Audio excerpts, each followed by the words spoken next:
बिस्मिल्लाहिर्रहमानिर्रहीम। अच्छा, second year mathematics में मैंने जो पहले एक वीडियो अपलोड की थी उसमें मैंने बताया था कि बाय डेफिनेशन आपने डेरिवेटिव को कैसे सॉल्व करना है। तो उसके कुछ स्टेप्स थे, जो 4 मेजर स्टेप्स थे जो आपने मतलब डेरिवेटिव के लिए आपको आने चाहिए, ज़रूरी हैं।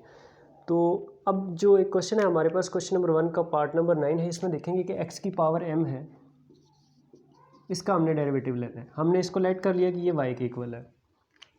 अब जब पावर m है तो यहाँ पर कोई भी पावर आ जाए तो आप उसको इजीली सॉल्व कर सकते हैं। जस्ट आप m को रिप्लेस कर दें उस पावर में तो आपका कंप्लीट क्वेश्चन सॉल्व हो जाएगा। जस्ट आपने कैलकुलेशंस को देखना है। तो जो बाय डेफिनेशन के 4 स्टेप्स थे वो मैं इसमें अप्लाई करूँगा। अगर आप देखिएगा, अगर आपको समझ आ जाती है तो वेल एंड गुड, अगर नहीं समझ आती तो थ्रू कमेंट्स आप मुझे बताएं, फिर मैं आपको मतलब कुछ क्वेश्चन और करा के तो कम्प्लीटली आपको मैं समझा सकता हूँ इसमें। अब देखिए, जो फर्स्ट स्टेप मैंने बताया था वो क्या था कि आपने y में डेल्टा y को ऐड कर देना है। पहला स्टेप ये था। और x में हमने डेल्टा x को ऐड करना है। अच्छा, ये बात आपने यहाँ पर एक याद रखनी है कि जो आपने डेल्टा x को ऐड करना है वो x में ऐड करना है, ना कि पूरी टर्म में ऐड करना है। अगर मैं आपको बताता हूँ कि अगर आप यहाँ पर ऐड करते हैं तो इसमें और इसमें फ़र्क हो जाता है। ये आप पूरी टर्म में ऐड कर रहे हैं, हमने जस्ट x में चेंज लाना है, ठीक है। विदाउट पावर बेस को हमने मतलब चेंज करना है, पावर जो भी है उसको आप देख सकते हैं। अब सेकंड स्टेप मैंने आपको क्या बताया था कि आपने y को शिफ्ट कर देना है दूसरी साइड पे। आपके पास क्या आता है जी, यहाँ पर प्लस y था तो जब राइट हैंड साइड पे जाएगा तो ये नेगेटिव हो जाएगा। अब यहाँ पर y की वैल्यू पुट कर दें, हमारे पास क्या है x की पावर m, तो डेल्टा y माइनस एक्स की पावर m। अब यहाँ पर देखें, हमने इसको सॉल्व करना है, पावर भी आपने लिखनी है। बाइनोमियल थ्योरम अप्लाई होगा, वो कैसे होगा वो भी मैं आपको बताऊंगा। यहाँ से x को कॉमन लें, x कॉमन आएगा तो विद पावर कॉमन आएगा। यहाँ पर ब्रैकेट्स को आपने ध्यान से यूज़ करना है, यहाँ पे मेन स्टेप्स हैं। जब यहाँ से x को कॉमन लेंगे तो यहाँ पर 1 आएगा। जब डेल्टा x में से, तो x तो है नहीं कंप्लीट क्योंकि ये एक टर्म है, तो जब x कॉमन लेंगे तो इसके साथ डिवाइड हो जाएगा पावर m और -1। ये आपके पास फैक्टर टाइप में कन्वर्ट होगी इक्वेशन। अब यहाँ पर आपने अगर पावर 2 होती या 3 होती तो यहाँ पर a plus b whole square या a plus b whole cube का फार्मूला आप ओपन कर सकते थे, बट यहाँ पर पावर m है। अब पावर m है तो यहाँ पर इसको हम कैसे सॉल्व करते हैं, बाइनोमियल थ्योरम के थ्रू हम इसको सॉल्व करते हैं। तो ये क्वेश्चन सॉल्व करने के लिए आपको बाइनोमियल थ्योरम याद नहीं करना पड़ेगा, जस्ट मैं आपको इसकी इम्प्लीमेंटेशन सिखाता हूँ कि आपने बाइनोमियल थ्योरम को इम्प्लीमेंट कैसे करना है। 2-3 स्टेप्स हैं, मतलब 2-3 चीज़ें आपने याद रखनी है। फर्स्ट, पहले तो इसको आप एज इट इज़ लिख लेते हैं XM। देखें बाइनोमियल थ्योरम कैसे अप्लाई होगा। फर्स्ट वैल्यू को आपने एज इट इज़ लिख देना है, प्लस जो भी आपके पास पावर है आप वो लिखें। पावर के साथ सेकंड वैल्यू आप इसकी पावर को 1 लिखें, ठीक है। ये आपने फर्स्ट स्टेप बाइनोमियल थ्योरम का याद रखने के, सबसे पहले आपने पावर लिखनी है, पावर के साथ आपने जो सेकंड वैल्यू है इसको लिखना है और इसकी पावर 1, प्लस आपने m लिखना है, पावर लिखनी है, पावर में से कम विद और डिवाइडेड बाय 2 फैक्टोरियल, इसकी एक पावर को आपने बढ़ा देना है। पहले 1 थी तो अप टू सो ऑन चलता जाएगा, और फिर एंड पे कहीं जाके क्वेश्चन जब एंड होगा तो यहाँ पे -1। तो ये बाइनोमियल थ्योरम आपका इम्प्लीमेंट हो गया। जस्ट आपको याद करने की भी ज़रूरत नहीं पड़ी। यहाँ पर ये -1 और ये +1 कैंसिल। अब देखें, अगर बाइनोमियल थ्योरम अप्लाई करते हैं उसमें आपकी कैलकुलेशन भी ज़्यादा होती और टाइम भी आपका ज़्यादा लगता। ये 2 स्टेप्स हैं, जस्ट आपने ये 2 स्टेप्स आपने याद रखने। मैं रिपीट कर देता हूँ कि सबसे पहले आपने ये वैल्यू यहाँ पर लिख लेनी है। यहाँ पर हमेशा आपका 1 ही बनेगा।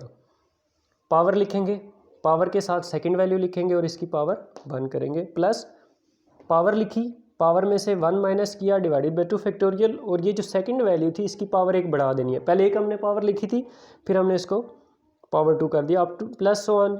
आगे लिखने की ज़्यादा ज़रूरत नहीं है क्योंकि जब हम लिमिट पुट करेंगे तो ये 0 हो जाएगी वैल्यू। तो आपके पास जो बाकी वैल्यू बचती हैं, यहाँ पर हमारे पास y था डेल्टा y, तो XM ये हमने कॉमन ली हुई है वैल्यू। यहाँ पर आपके पास क्या बचता है, m into delta x over x, m into delta x over x की power 1 plus m minus 1 divided by 2 factorial, और डेल्टा एक्स ओवर एक्स की पावर 2 प्लस 1। अब यहाँ से नेक्स्ट स्टेप क्या बनता है, देखें डेल्टा एक्स ओवर एक्स यहाँ पर भी है और डेल्टा एक्स ओवर एक्स यहाँ पर भी, हम इसको कॉमन ले लेते हैं। तो x की पावर m मल्टीप्लाई, जो कॉमन वैल्यू आएगी जाहिर सी बात है इसके साथ मल्टीप्लाई हो जानी है ओवर x। तो यहाँ पर आपके पास क्या बचेगा 1, और उसके बाद क्या रहेगा 1 बचेगा, और 1 नहीं m बचना है, और प्लस यहाँ पर आपके पास m into m minus 1 over 2 factorial और डेल्टा x ओवर x की पावर 1 प्लस 1। अब हमारे पास नेक्स्ट स्टेप क्या था बाय डेफिनेशन के, हमने दोनों साइड्स पे डेल्टा x को डिवाइड कर देना था। तो यहाँ पर डेल्टा y ऑलरेडी हमारे पास मौजूद है, और डेल्टा x को हमने जब डिवाइड किया तो यहाँ पर एक और स्टेप भी मैं परफॉर्म कर रहा हूँ कि देखिए x की पावर m है और यहाँ पर x की पावर क्या है 1 है। अलजबरा का रूल है कि हमेशा छोटी पावर अपनी जगह छोड़ती है, तो हम यहाँ पर x की पावर m, जब x ऊपर आएगा तो इसकी पावर नेगेटिव, और डेल्टा x ऑलरेडी वहाँ पर मौजूद था। ये जो डेल्टा x हमने डिवाइड किया दोनों साइड्स पे करना पड़ेगा, ठीक है। तो आपने ब्रैकेट के बाहर इसको डिवाइड कर दे, m into m minus 1 over 2 factorial delta x over x। अच्छा, यहाँ पर आपके पास डेल्टा x कैंसिल हो गए।